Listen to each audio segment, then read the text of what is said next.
함께 나눌 하나님의 말씀입니다. 신약성경 요한복음 12장 1절로 8절까지 말씀입니다. 신약성경 167쪽에 있습니다.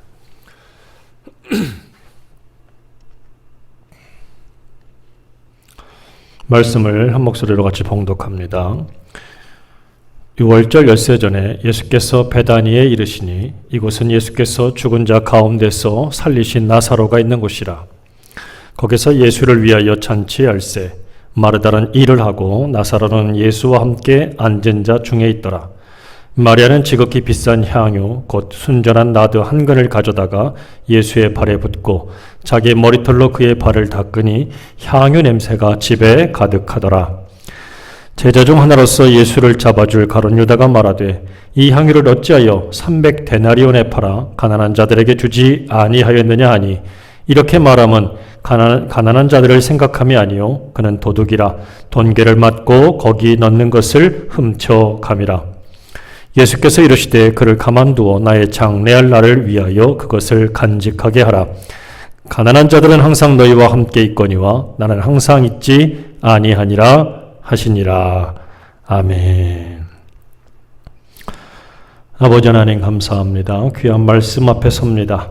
우리 주님 주시는 이 말씀을 통하여 오늘도 주의 음성을 듣게 하시고 주의 뜻을 깨달아 알게 하시고 주님 뜻대로 살아갈 힘과 지혜와 능력 가운데 있게 하여 주옵소서. 종은 가리시고 주님만이 드러나시길 원합니다. 인도하여 주옵소서. 예수님의 이름으로 기도드립니다. 아멘.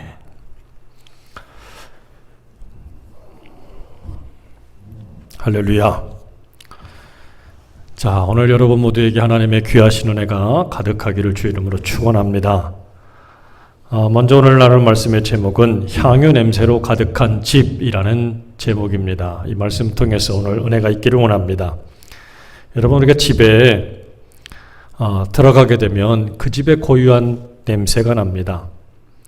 어느 집들은 구수한 냄새가 나기도 하고 어느 집들은 고약한 냄새가 나기도 해요. 보통은 김치찌개, 된장찌개 냄새가 나기도 하고 특별히 또 스파게티나 스테이크 이런 아주 별식의 냄새가 나기도 하지요.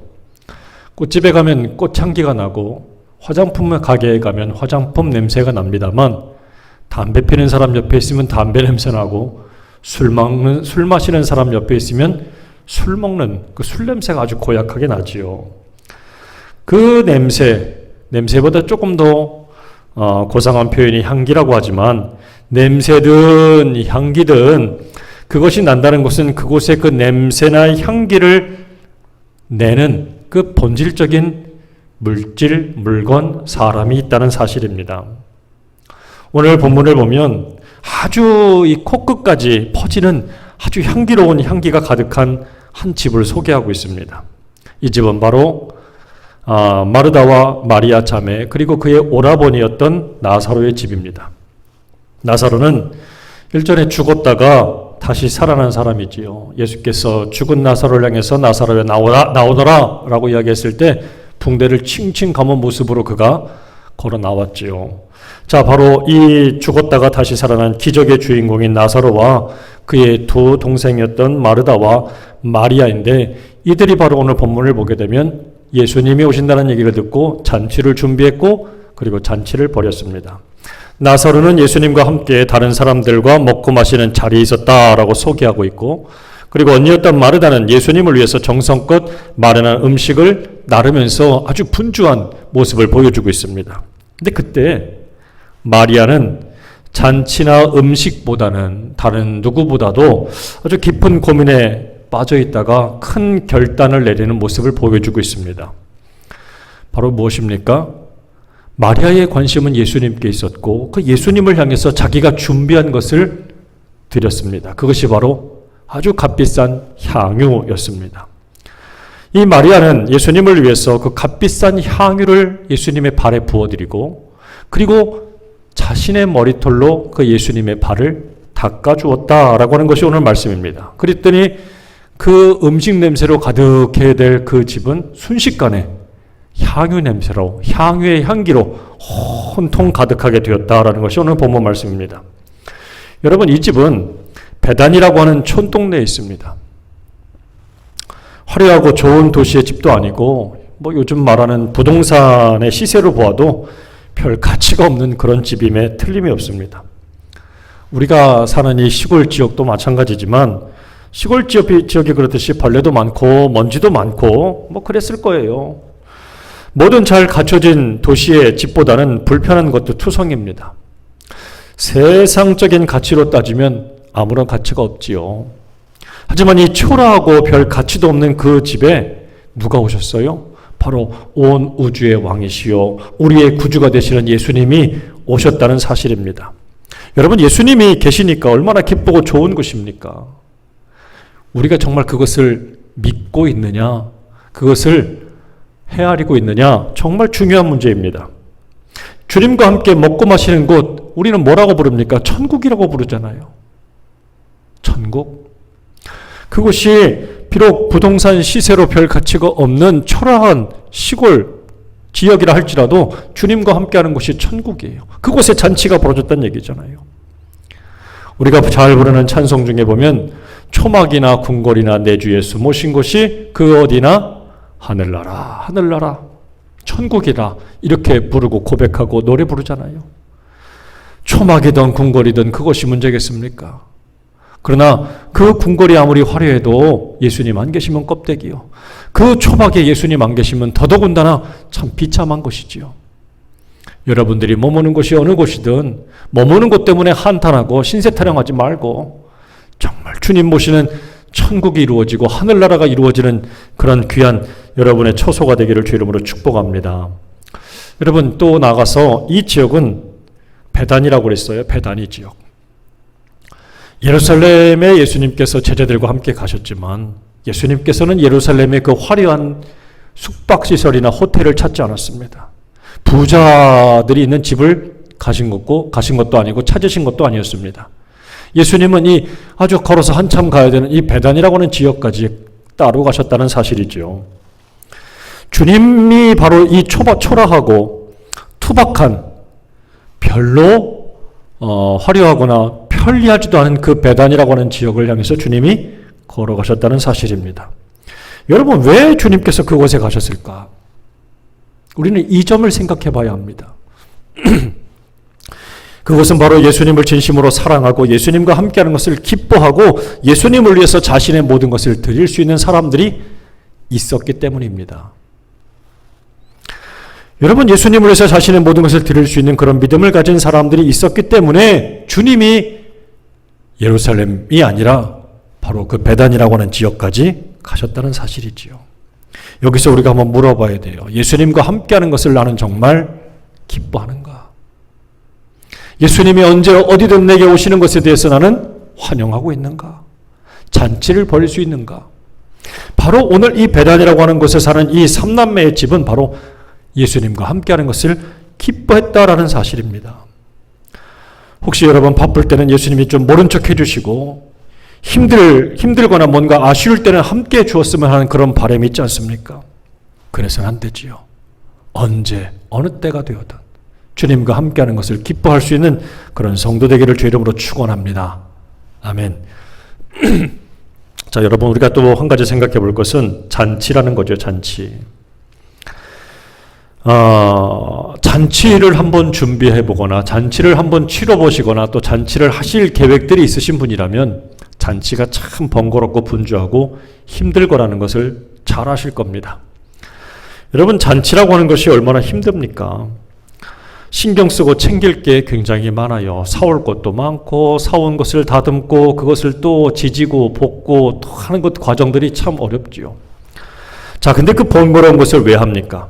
그것은 그 잔치에 올 손님들을 위해서 그리고 함께 기뻐하고 뭔가 함께 축하하기 위해서 그것을 또한 함께 나누기 위해서 잔치를 벌인다는 사실이죠.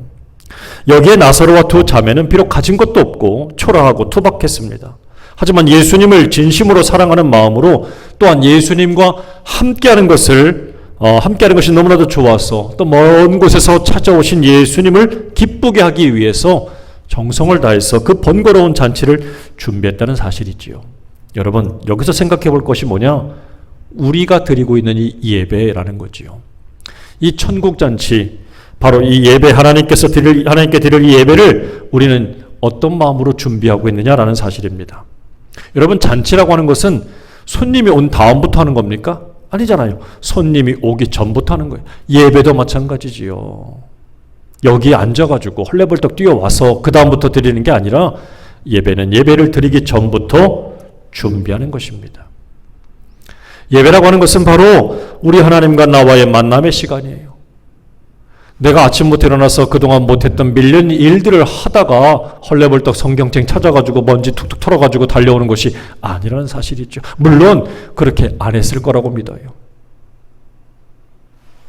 여러분, 이 예배는 마음의 부담이나 짐을 덜기 위해서 드리지 않으면 뭔가 찜찜하기 때문에 해야 되는 것이 아닙니다. 여러분, 절대로 그렇게 해서는 안 돼요. 잔치도 손님이 오기 전부터 하듯이 내 주님을, 내 하나님을 만나야 되는 이 자리는 미리 준비하고 나와야 된다는 사실이지요.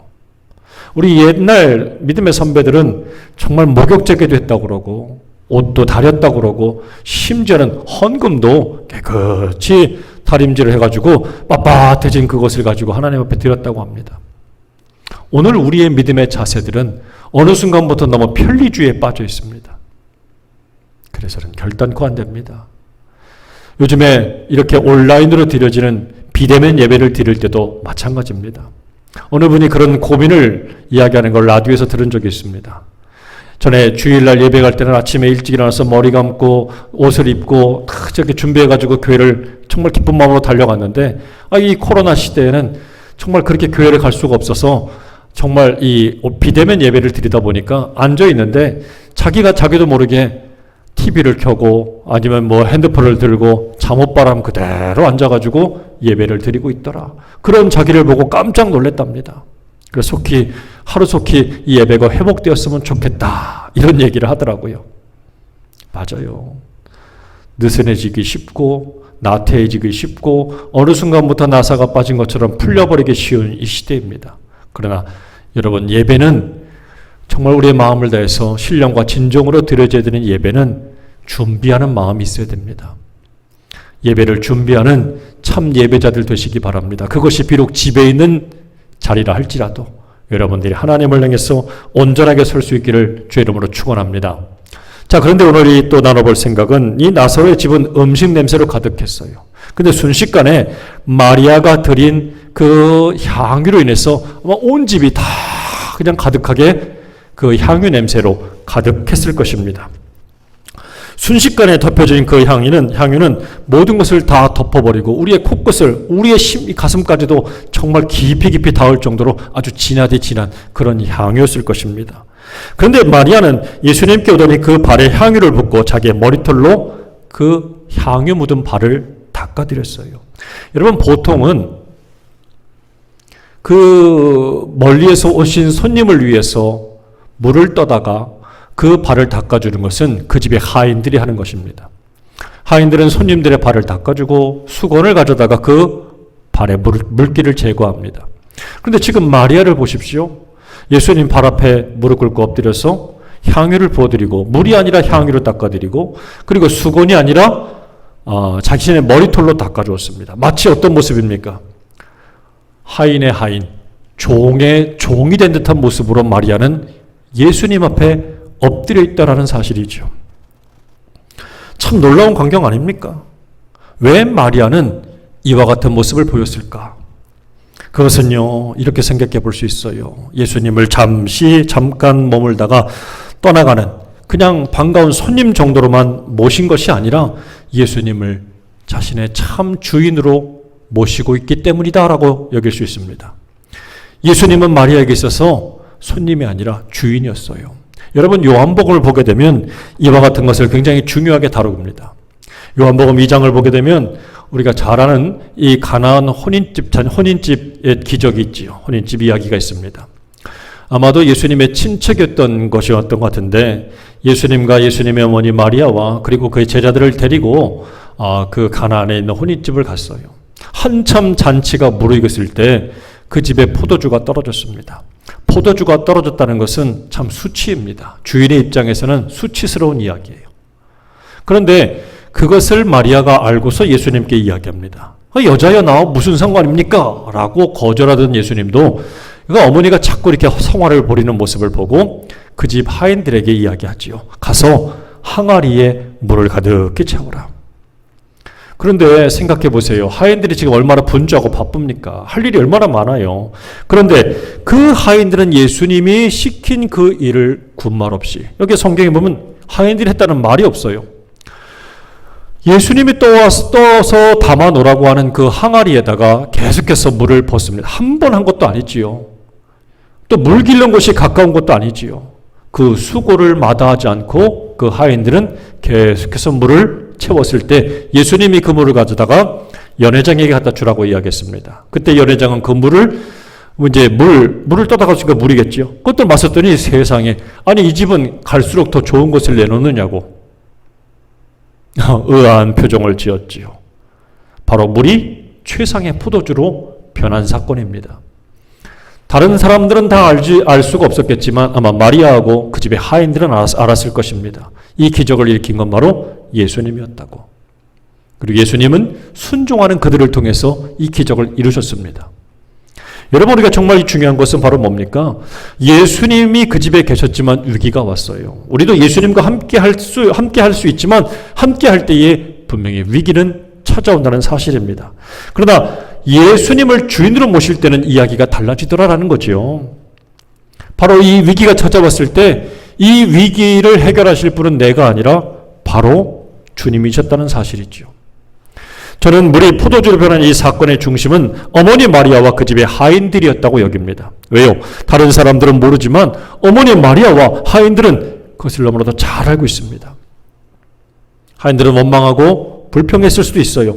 할 일도 많은데 왜 이런 일까지 시키냐고, 오지랖도 넓다고 아마 따졌을 수도 있습니다. 하지만 하인들은 예수님을 주인처럼 여겼습니다. 그래서 그 말에 정말 1절 아무런 대꾸 없이 그대로 순종했어요. 그때 기적이 일어났습니다. 사랑하는 여러분, 정말 이 시대의 문제가 아니겠습니까? 우리는 정말 예수님을 주인으로, 입으로는 주여 주여 하지만 정말 주인으로 모시고 있는 걸까요? 여러분, 손님이 무슨 책임을 집니까? 집에 물건이 고장이 나고 위기가 오면 손님이 무슨 해결을 하겠습니까? 해결하지 않습니다. 손님은 떠나가면 그만입니다.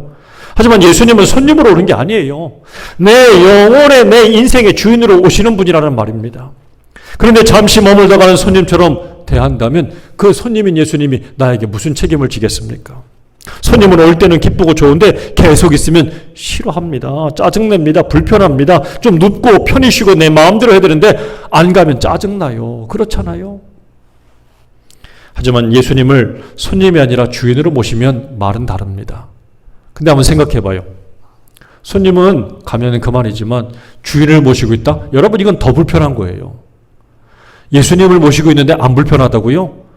여보, 그 정말 존경스러운 분이에요.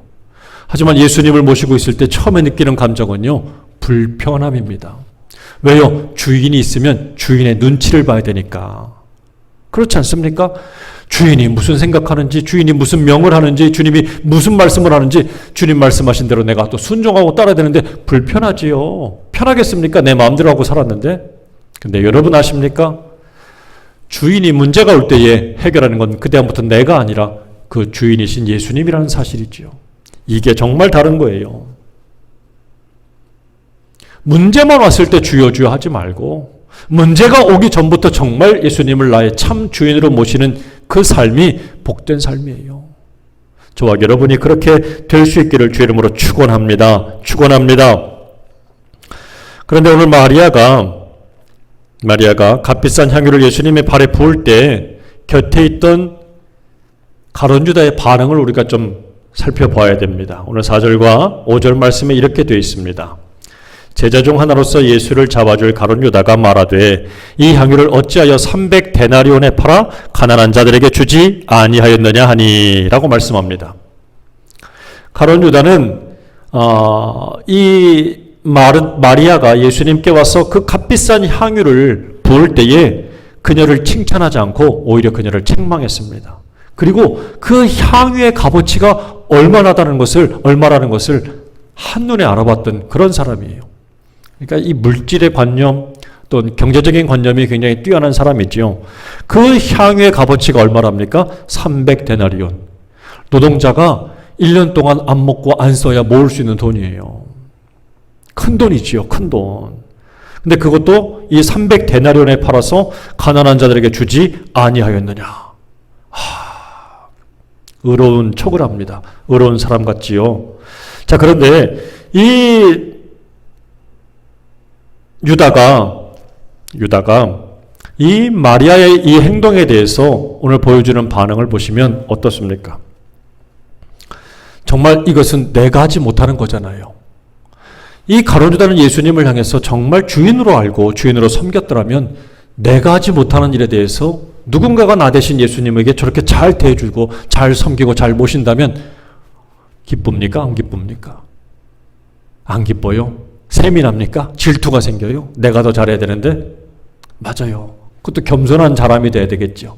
하지만 내가 못하는데 남이 한다?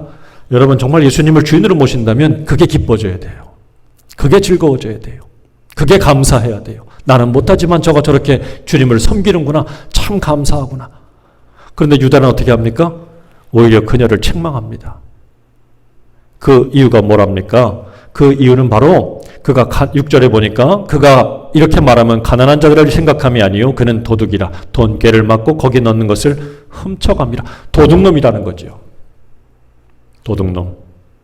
그 말은 바로 뭐냐? 유다는 예수님을 주인으로 섬기고 있지 않았다는 거죠. 좀 더 속된 말로 할까요? 예수님을 자기 돈벌이 수단으로 여기고 있었다는 얘기입니다. 오늘날 성도들도 마찬가지고 오늘날 목회라고 있는 목사 입장에서도 마찬가지입니다. 예수님을 돈벌이 수단으로 여기게 되면 우리는 이 유다와 조금 더 다를 바가 없는 사람이 된다는 사실입니다. 여러분 이거 정말 통탄해야 돼요. 이거 정말 주의하고 경계해야 됩니다. 예수님은 내 주머니나 채워주고 우리 집 경제를 책임져주는 그런 돈벌이 수단으로 여기면 안 됩니다. 예수님은 참 주인이십니다.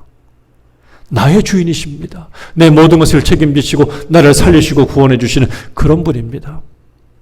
그분을 온전히 모시고 섬겨야 되는데 유다는 그렇지 않았어요. 그래서 마리아를 책망하고 있는 모습을 보여줍니다. 그는 도적입니다. 도적. 도적의 특징이 바로 무엇입니까?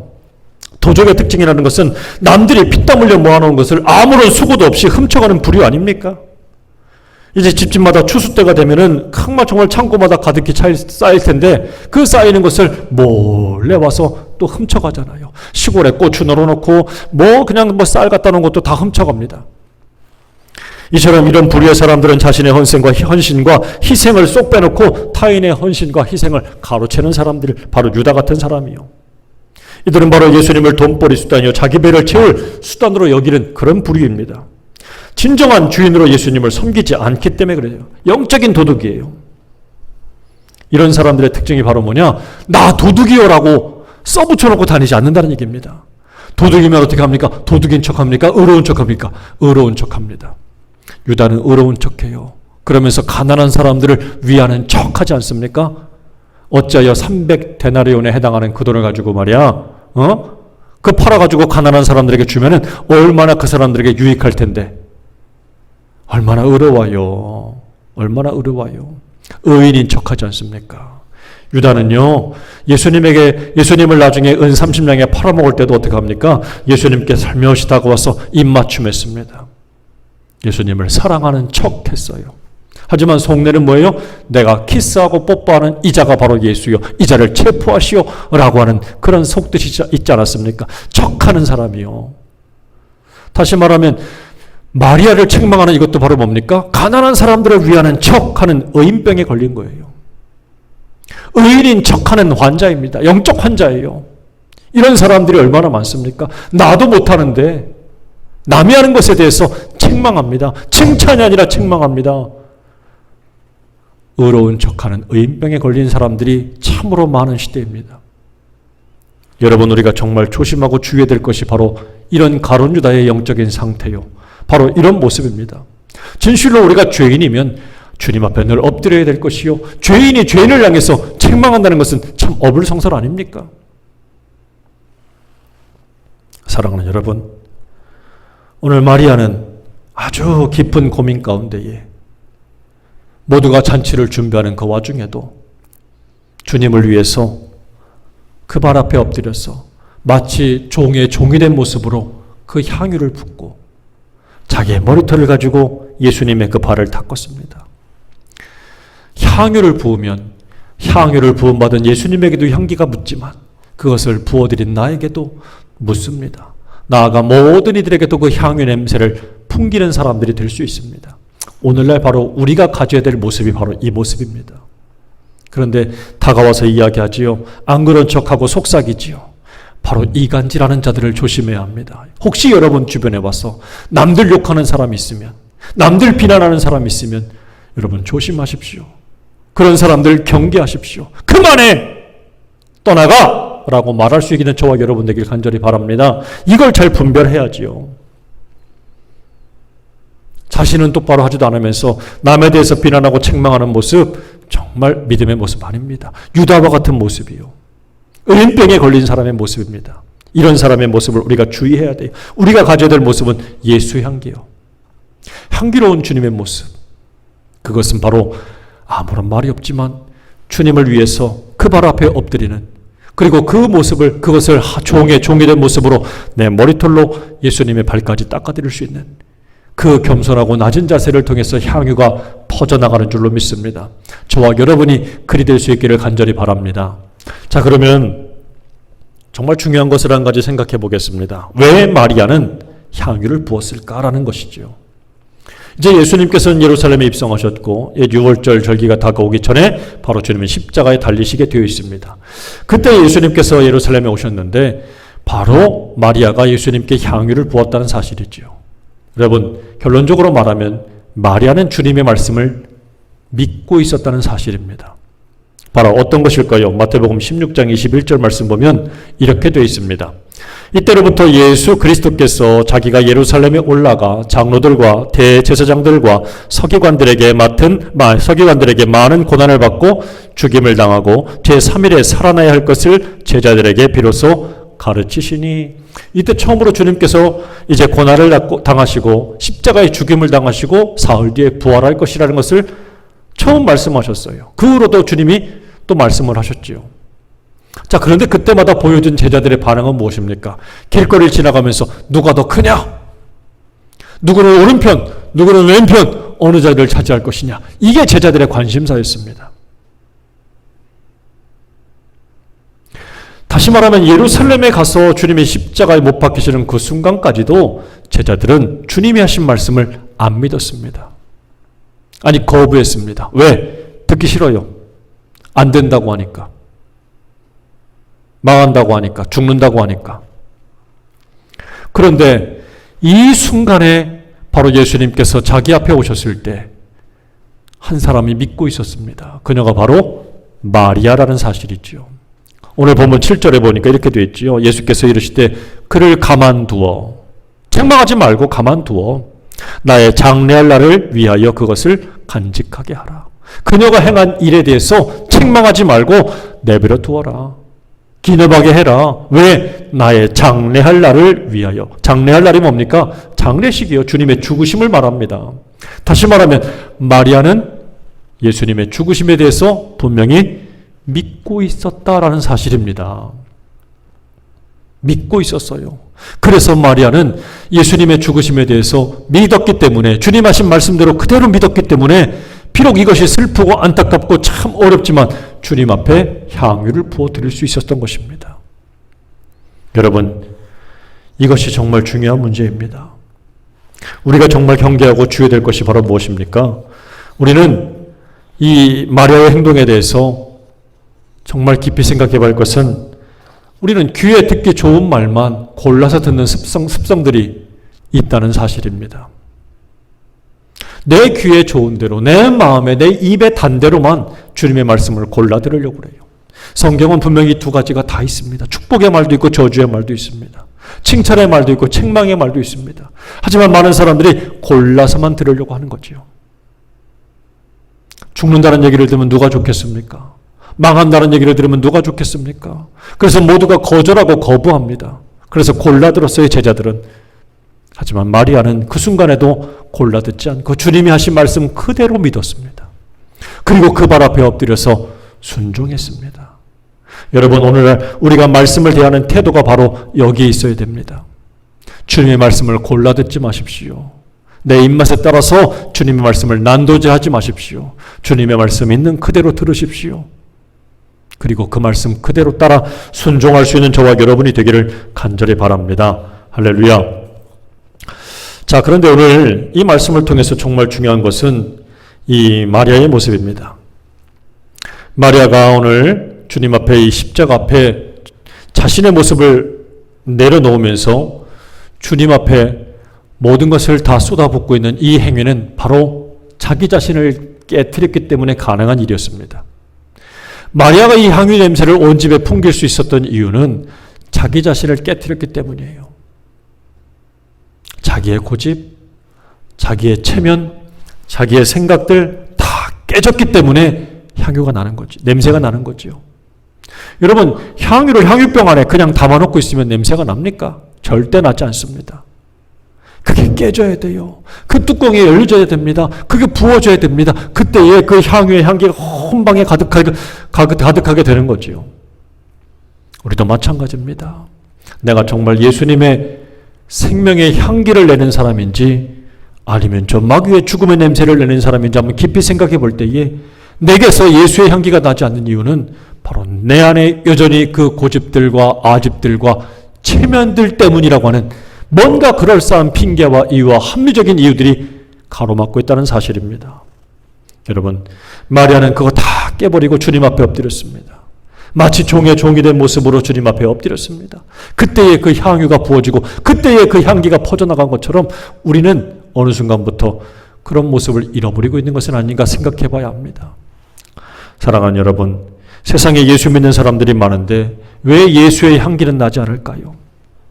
이 질문은 항상 저를 괴롭히는 질문이기도 합니다. 왜냐하면 제 자신부터 향기를 내지 못하고 있구나라고 그런 것을 느낄 때가 있기 때문에 그래요. 근데 온 집에 향기가 퍼지려면 향기를 보관하고 있는 그 용기가 깨져야 됩니다. 예수님의 향기를 드러내려면 내 체면 고집들이 죽어져야 돼요. 그때의 주님의 향기가 온 땅에 퍼져 나가게 될 줄로 믿습니다. 그러나 안타깝게도 지금 우리의 이 기독교가 정말 예수님의 생명의 향기를 품기고 있는가? 아니면 저 마귀의 희체 썩어가는 죽음의 냄새를 풍기고 있는가? 깊이 생각해 봐야 합니다. 만약에 예수의 향기가 아니라 마귀 냄새가 진동을 한다면 우리 안에 여전히 예수님을 감싸고 있는, 예수님보다 더 높아지려고 하는 교만과 오만함이 자리 잡고 있기 때문입니다.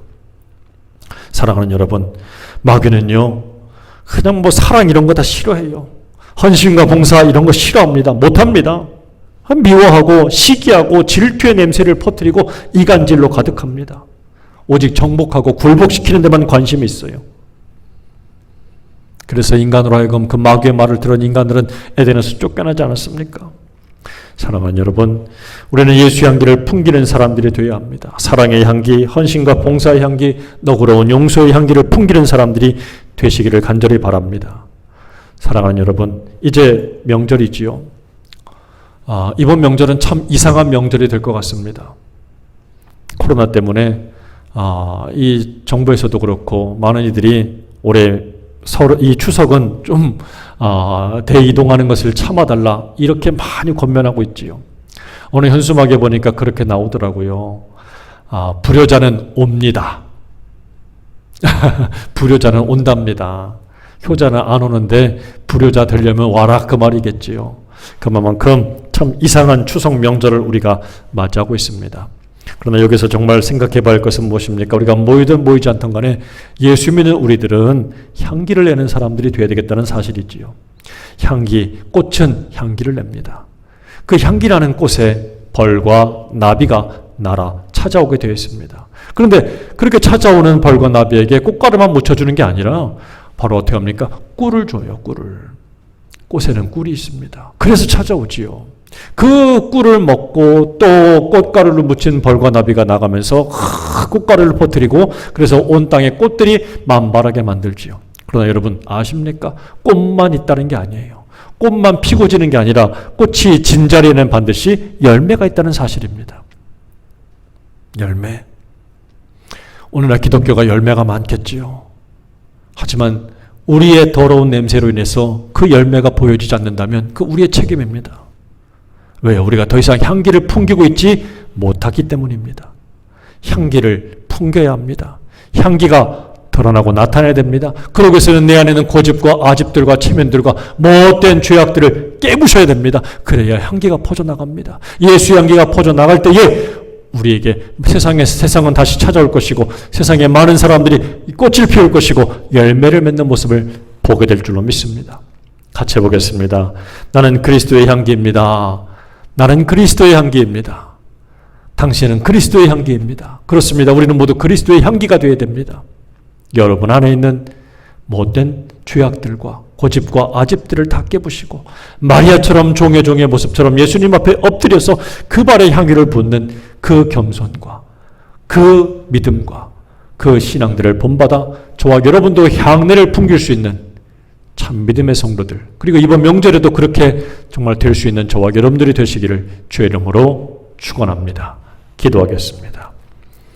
아버지 하나님 감사합니다. 오늘 이 말씀을 통하여 우리가 정말 주님의 참 제자이고 주님을 섬기고 따라가는 종들임에도 불구하고 때로는 우리가 싫어하고 비난하는 가룟 유다의 모습처럼 살아갈 때가 있음을 깨달았습니다. 내가 하지 못하는 일에 대해서 남들이 할 때에 그것을 시기하고 미워할 뿐만 아니라 나의 의로움을 드러내기 위해서 남을 깎아내리기까지 하는 그런 어처구니 없는 모습도 내 안에 있음을 발견하게 됩니다. 주님, 그러나 그런 사람을 통해서는 아무런 향기가 나지 않지만 오히려 종의 모습을 통하여 더 낮은 모습, 더 섬기는 자세를 통하여 온 집에 향기가 가득 퍼지고 차게 된 것처럼 바로 이 마리아의 겸손과 마리아의 믿음을 본받게 하여 주시옵소서.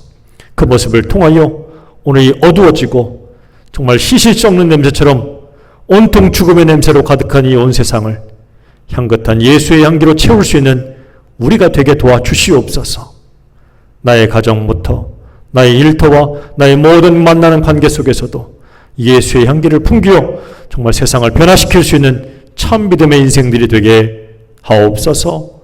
감사드리고 예수님의 이름으로 기도드립니다. 아멘.